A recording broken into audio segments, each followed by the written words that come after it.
Hello bachcho, let's read the question. So the question is asking about which of the following is the correct representation of electron dot structure of nitrogen.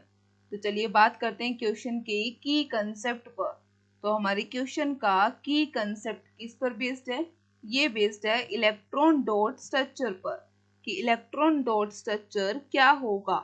और पूछा किसका जा रहा है? तो ये पूछा जा रहा है नाइट्रोजन का कि नाइट्रोजन का इलेक्ट्रॉन डॉट स्ट्रक्चर क्या है. तो हम जानते हैं नाइट्रोजन के अंदर कितने होते हैं. तो नाइट्रोजन एटम के अंदर 8 क्या होते हैं? इलेक्ट्रॉन्स होते हैं. तो 8 क्या है? इलेक्ट्रॉन्स हैं. अगर 8 इलेक्ट्रॉन्स हैं तो हम इसके लिए कौन सा स्ट्रक्चर कहेंगे? तो हम इसके अंदर कहते हैं कि यहाँ जो 8 इलेक्ट्रॉन में से जो इलेक्ट्रॉन्स रहते हैं 2 यहाँ और 3 इलेक्ट्रॉन्स यहाँ रहते हैं. यानी कि अगर हम देखें यहाँ तो यहाँ जो स्ट्रक्चर होगा ये स्ट्रक्चर कैसा होगा? 6 ये 2 ये 8 हो गया.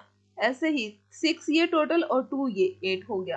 तो इसमें अगर हम बात करें नाइट्रोजन के लिए तो नाइट्रोजन का मॉलिक्यूल N2 स्ट्रक्चर में रहता है. N2 यानी कि 2 नाइट्रोजन. अगर एक नाइट्रोजन के अंदर 8 पूरा करना है तो मैं 8 ऐसे पूरा कर रही हूँ. लेकिन अगर मुझे दूसरे नाइट्रोजन का 8 पूरा करना है तो वो मैं 8 कैसे पूरा करूंगी? वो 8 मैं ऐसे पूरा करूंगी. तो नाइट्रोजन के अंदर कितने शो हो रहे हैं? तो नाइट्रोजन में मुझे 1 इलेक्ट्रॉन शो हो रहे हैं. तो हमारा आंसर क्या होगा? हमारा आंसर होगा ऑप्शन डी.